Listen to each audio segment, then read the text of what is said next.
up, guys? Welcome to this page of the notes. And again, what we're going to do now is take a look at that second objective or learning target, which says that you need to be able to determine if two functions are inverses. So what I've done here in this first exam problem we're going to look at is I've given you a function f of x and a function g of x, and I've asked you to determine if those functions are inverses. So let's talk about how you do that. And here's what I'll have you highlight to help you figure this stuff out. Two functions, f of x and g of x, are inverse functions if and only if both of their compositions, composite functions. We talked about that in the previous section. How do you find a composite function? We'll review it here, but here's the idea. Both of their compositions, the composite functions, need to come out to be the identity function, which we just talked about. The identity function is just simply an x, right? Y equals x. All right, so here's the way it works. You're going to set up the compositions, right? You're going to do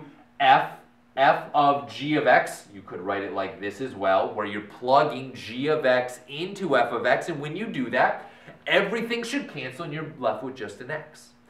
Then, if you do the opposite of that, you do g of f of x, where you plug f of x into g of x, and everything cancels, and you get out an x, you have inverse functions. Now, there's actually two different methods for finding or determining if functions are inverses.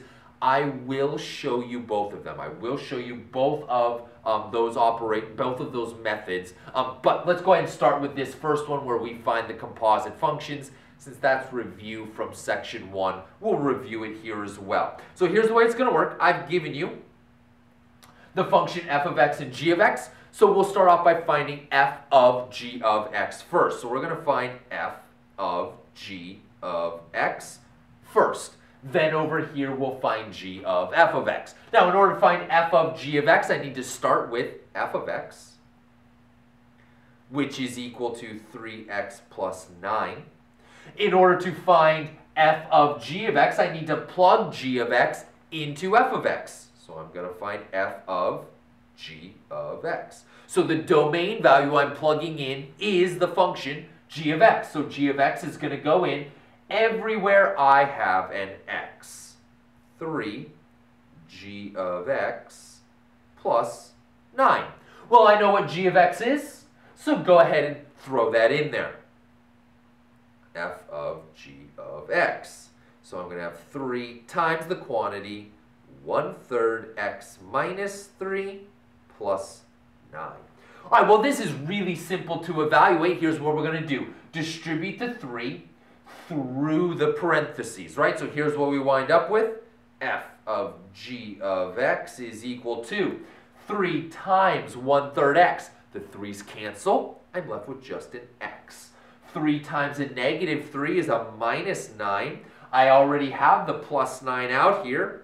Well, minus 9 plus 9 cancel each other out, and f of g of x comes out to be x, which is exactly what my definition says I needed to get. But that's only half of it, right? So far so good, right? So far we're doing really well. I got what I was supposed to get when doing the composite function f of g of x, but that's only half the problem. I now need to do g of f of x, and if I also get an x, then I'll know that they're inverse functions. So let's go ahead and check that other one. Here we go. We're going to do g of f of x. So since I need to find g of f of x, I've got to start with g of x, which is equal to 1/3 x minus 3. Well, to find g of f of x, I'm now going to plug f of x into the function g. So g of f of x, which means f of x is the domain value that I'm plugging in. That just simply means that f of x goes in everywhere I had an x in the function g. So that means I have 1/3. F of x, I know, it's 3x plus 9, so that's going to go in for my x. Oh, sorry, f of x. F of x. Don't want to skip any steps.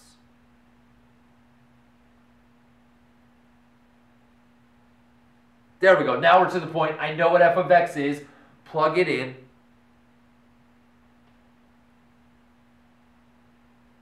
Okay, now here we go. I'm going to evaluate this guy. Sorry, let me divide that guy with a line so we don't get him confused. Okay, so now I am going to distribute my 1/3 through the parentheses. Really, really easy to do. 1/3 times 3, the 3's cancel. I'm left with just an x. 1/3 times 9. Well, the 9 and the 3 reduce to a positive 3. I already had the minus 3 out back. Plus 3 minus 3 cancel each other out. And look at that. We get x. So this is exactly what I wanted. I needed both composite functions f of g of x and g of f of x to both give me an x. If they do, then I know that my functions f of x and g of x are inverse functions. So our answer is yes. F of x and g of x are inverse functions.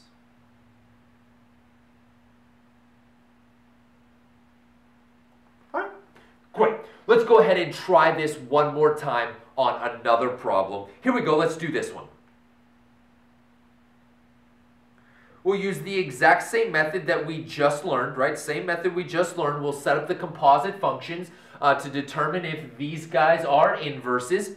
And then I'll show you the second method, the other way of doing it on the, I got 2 more example problems, so we'll show you that second method on those guys. So here we go. Same method we just used, finding composite functions. I need to find f, hold up, moving around. There we go. F of g of x, which means I need to start with f of x. So I start with f of x, which is equal to 3x minus 3. I'm going to plug g of x into f of x, which means 3 times g of x minus 3. Well, I know what g of x is, so substitute it in there. 1/3 x plus 4 minus 3. Distribute the 3 through the parentheses. F of g of x is equal to 3's cancel each other out, leaving me with just an x. 3 times 4 is 12 plus 12 minus 3. F of g of x is equal to x plus 9. Ooh, bummer. That's no good. So actually at this point you could stop there. You absolutely could stop there. You needed that composite function to come out to be the identity function, just an x. And it didn't. It came out to be an x plus 9. So you already know f of x and g of x are not inverses, but for completeness sake and just because practicing composite functions is very helpful, let's go ahead and do the other one anyway. G of f of x, which means I need to start with g of x. G of x is equal to 1/3 x plus 4. I'm going to plug f of x into the function g of x, which means f of x is the domain value, so it gets plugged in everywhere I had an x. But I know what f of x is. It's 3x minus 3.